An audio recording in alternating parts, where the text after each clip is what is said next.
بسم اللہ الرحمن الرحیم۔ 3 اہم سوالات: سنت موقدہ پڑھنے کا کیا طریقہ ہے، سنت غیر موقدہ پڑھنے کا کیا طریقہ ہے، اور دین اسلام میں قرآن مجید کو تلفظ سے پڑھنے کی کیوں ضرورت ہے۔ تو میرے بہت سے دوستوں نے اس بارے میں مجھ سے سوال بھی کیے ہیں، تو میں نے کہا کہ اس کے بارے میں جو ہے وہ بتا دوں کہ یہ کیوں ضروری ہے۔ سب سے پہلے تو یہ کہ ہماری جو عصر کی اور عشاء کی نماز ہے، عصر کی پہلی والی 4 سنتیں اور عشاء کی پہلی والی 4 سنتیں، یہ سنت غیر موقدہ ہیں۔ اور غیر موقدہ کے پڑھنے کا یہ طریقہ ہے کہ اس میں دوسری رکعت کے بعد بیٹھ کر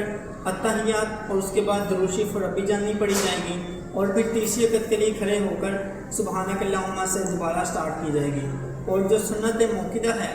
وہ یہ ہے کہ اس میں دوسری رکعت میں بیٹھ کر اتحیات اور اس کے بعد ربی جانی اور درود شریف نہیں پڑھا جائے گا، بلکہ اتحیات کے بعد کھڑے ہو جائیں گے اور تیسری رکعت میں باقی ویسے ہی نماز جو ہے وہ شروع کر دیں گے۔ یہ سنت موقدہ اور غیر موقدہ کا طریقہ ہے، اور اس طرح سے اس کو پڑھنے کا ثواب جو ہے وہ زیادہ ہے۔ اور اس کے بعد قرآن مجید کو تلفظ سے پڑھنے کی کیوں ضرورت ہے؟ دیکھیں، جیسا کہ اگر ہم قرآن مجید کی سورۃ الرحمن جو قرآن مجید کی خوبصورتی ہے اس کی ایک آیت کو دیکھیں، یا اگر سمپل صورت دیکھ لیں کل هو اللہ احد،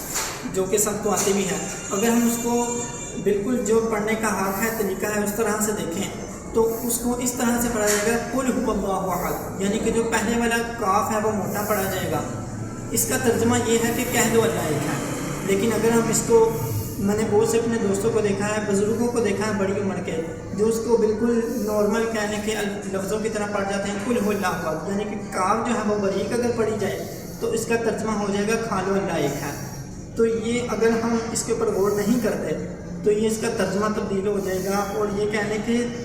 نیکی کے بجائے گناہ کے زمرے میں چلا جائے گا۔ تو رمضان المبارک بھی چل رہی ہے، اور اس میں ہمیں چاہیے تھا کہ ہم اپنی نمازوں کو ٹھیک کرتے، اپنے تلفظ کو ٹھیک کرتے۔ اگر آپ دیکھیں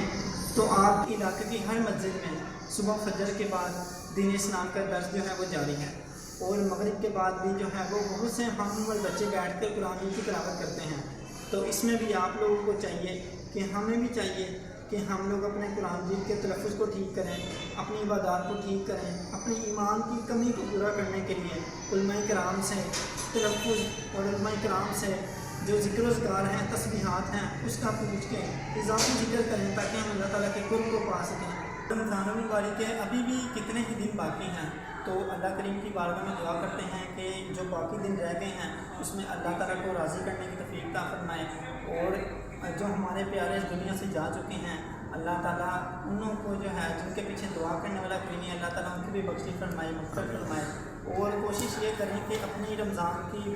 بعد والی زندگی کو بھی پہلے کی زندگی بنائیں، کیونکہ جب ہماری زندگی رمضان کی طرح ہوگی تو جب موت آئے گی تو وہ بالکل عید کی طرح ہوگی۔ اور بہت سے دوستوں نے بھی کہا تھا کہ جو ہے وہ اس حوالے سے، تو اس لیے بھی شیئر کی ہے۔ اللہ کریم کی بارگاہ میں دعا ہے کہ اللہ تعالیٰ سچی توبہ کی توفیق عطا فرمائے اور عمل کی توفیق عطا فرمائے۔